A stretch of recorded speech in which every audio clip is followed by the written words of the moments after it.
Nagsunod-sunod ang malalaking proyekto ni Nora. Pero marahil, isa sa pinakatumatak na pelikula niya ang Himala, na idinirect ng national artist na si Ishmael Bernal at isinulat ng isa pang national artist na si Ricky Lee. Walang himala! Ang himala ay nasa puso ng tao! Nasa puso nating lahat! Tayo ang gumagawa ng himala! Tayo ang gumagawa ng mga sumpa ng mga Diyos! Ginawa ko yung Himala noong 1976. Wala pa akong idea about Nora that time, so wala pa siyang casting noon.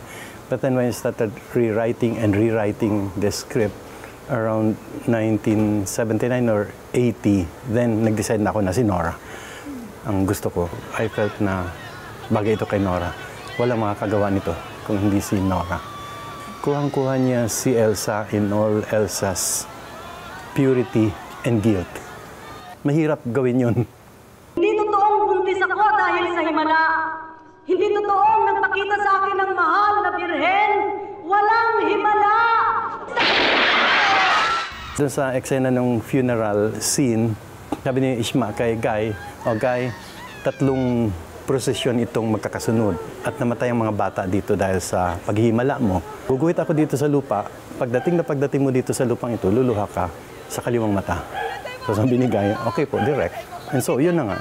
Nagsimula yung eksena, and then naglakad siya. Pagdating niya doon sa guhit ni Bernal sa lupa, tumulo ang kanyang luha sa kaliwang mata. So, ang daming pumalakpak sa set noon, at palagi ko maraming na-convert na naging Noranian. Nakita ko po ang mahal na birhen. Ang sabi po niya, darating daw po ang araw. Lalapit daw po sa akin lahat ng may sakit at manggagamot po ako.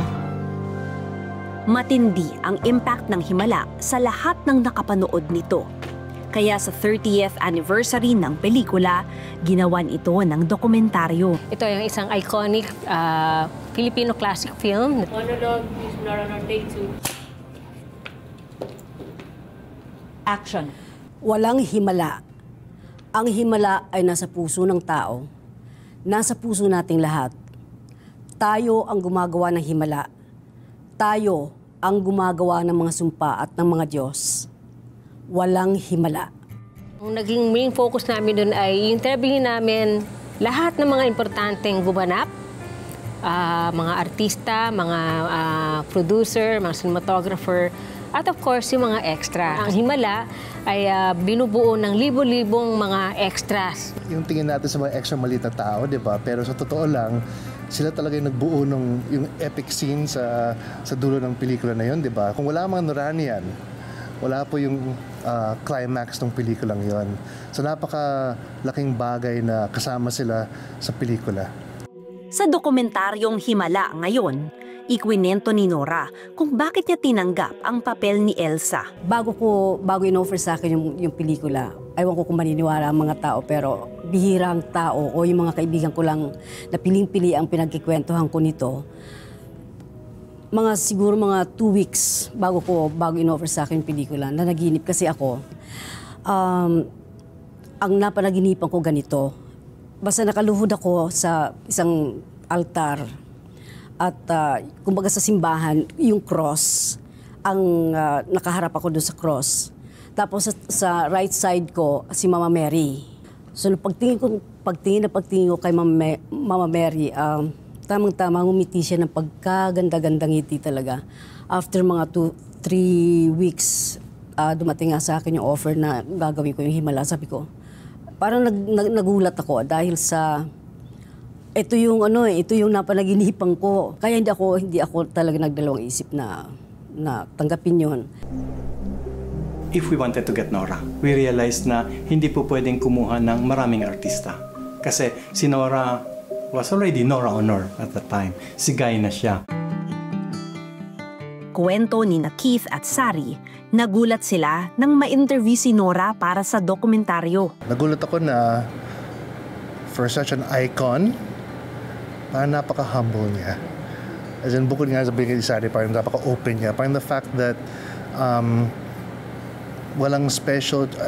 Example nung nag-break kami sa pag-interview sa kanya ng documentary, as in lumabas lang sa public space, umupo sa hagdanan, nag-yosi. As in talagang open, walang special, walang trailer, walang ganun. Talagang parang simpleng tao lang po. So nakakagulat na someone of her caliber and her stature na kaya niya maging totoo at kaya niyang ipakita yun sa mga tao na tao lang po ako. Ganun siya eh. Pero personally, ang memory ko of Ate Guy is yung katabi ko siya. Tapos, nagpa-autograph ako. Tapos, kinilig ako. Ganun. And then, umakbay siya sa akin. Ganun. And having that wonderful opportunity na mayakap siya, parang pasasalamat ko na. Ngayon, kasama sa itinuturo nila ang mga pelikula ni Nora sa film students. Ngayon, ang role natin bilang tigagawa ng mga documentary at pag nagtuturo at gumagawa ng pelikula ay siyempre, isabuhay pa rin yung kanilang legacy na kung may pagkakataon na ipalabas natin yung trabaho nila, i-preserve natin para magkaroon ng mas humaba pa yung buhay ng kanilang sining, yun ang trabaho natin ngayon. Makilala pa ng mga future generation ang katulad ni Ate Guy, ang ating nag-iisang superstar. Kids nowadays, they watch YouTube, they watch Netflix, no? Pero very limited yung Philippine cinema.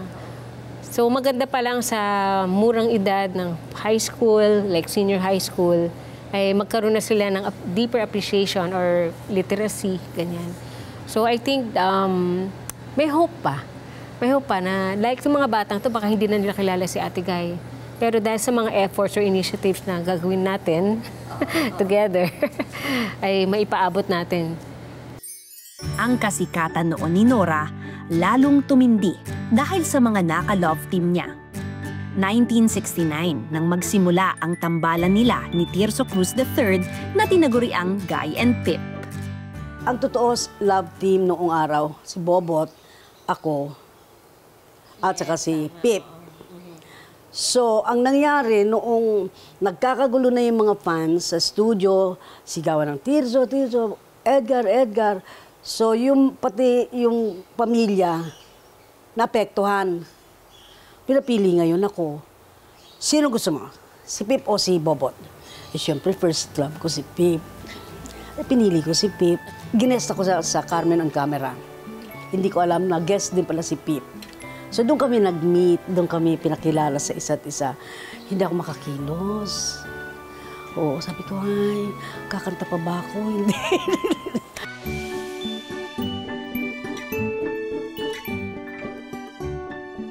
Gaano po katindi yung dedication ng fans dun sa Guy and Pip? Ay, nako. Papatay sila para sa kanilang dalawa. Oh, yeah. Very protective over the two. More so with Nora because syempre siya yung babae. Pero ang pag-ibig na nagtagal, nakilala ni Nora sa set ng isa pang pelikula.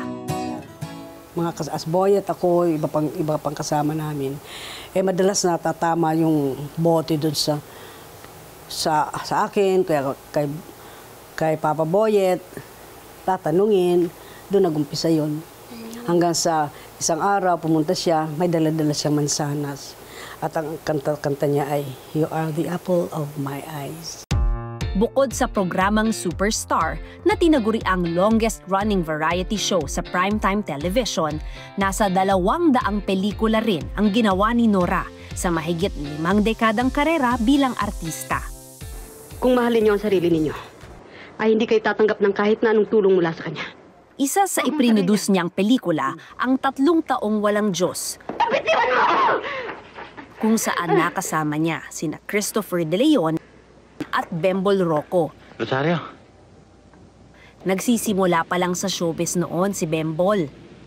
Ibang-iba si Nora sa lahat ng nakatrabaho ko. Aalis ka na. Magaling, napakagaling ni Nora. Dahil, actually, I think we probably have the same asset of the eyes.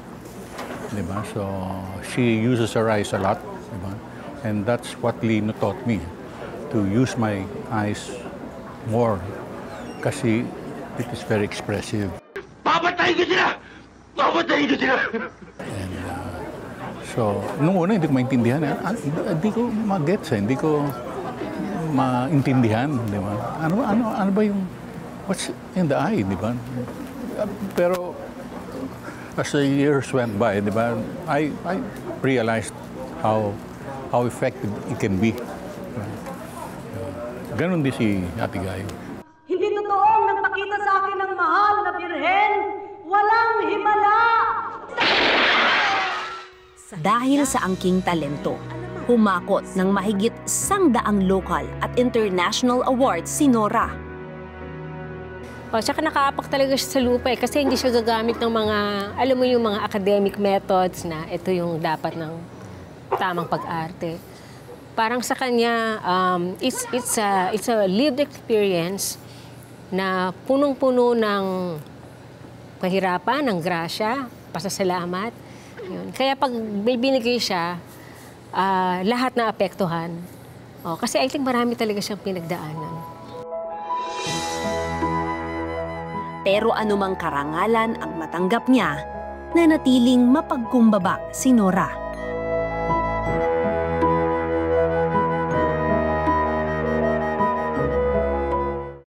Konti pang ire. Pagbalik ng Pilipinas, ginawa ni Nora ang pelikulang Thy Womb sa direksyon ng Cannes Best Director awardee na si Brillante Mendoza. Napahinga man, hindi nawala ang husay ni Nora sa pag-arte.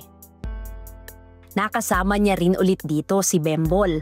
Whenever we see each other, parang kahapon lang kami nagkita, di ba yun? We made several movies together. Di ba? Ang dami kaya namin ginawang siyang leading lady ko. Ang dami. So, yun, sa haba ng panahon na rin, di ba? So, we got to know each other well. Love you, Ate Guy. Certified baliw si si Ate Guy. In a good sense, you know. Gusto lang niya puro katatawanan. Just happy. Rosario? Ibang klaseng tao siya eh. From the time I met her, 1976, hanggang sa huli, she's always been, di ba, level-headed, di ba, foot on the ground, di ba, very magalang, mabait. Gumawa pa siya ng sunod-sunod na indie films at humakot ng awards mula sa iba't ibang kontinente. Siya ang sinasabing natatanging Pilipinong aktor na nakagawa nito. Hindi niya kailangan ng Oscars for us to know her value. Sobrang galing na niya eh. So I think that's one other thing maybe. But maybe we can take pride na hindi natin kailangan ng outside validation. Alam naman natin na superstar siya. Lahat ng sakripisyo ni Nora, pinalitan naman ng pagmamahal ng fans at pagkilalang kakaunti lang ang nakatatanggap. Mayroon siyang 8 trofeo mula sa PMPC Star Awards at 8 Metro Manila Film Festival Awards. Noong 2022, kinilala bilang National Artist for Film and Broadcast Arts si Nora, ang pinakamataas na karangalan sa larangan ng sining sa bansa. Ang ilang pelikula ni Nora, iniremaster din para luminaw at mas gumanda ang kalidad. They preserve and they remaster the films, no? Para magkaroon pa talaga siya ng appreciation sa mga parating na generation. Pag pinanood nila, nagugulat sila na nadadala siya sa kwento. Dadala siya sa performance at biglang yung lumalalim appreciation sa even sa filmmaking skill ng mga Pinoy. And I think may sense of pride din na parang wow, kung kaya pala natin yung ganyang level noon, kaya natin ngayon. Eh, sino naman yung mga lalaki sa gabi? Huwag mong intindihin yun. Layo. Bukod tangi at kahanga-hanga ang kontribusyon niya sa sining na nagbigay pag-asa at inspirasyon sa maraming Pilipino.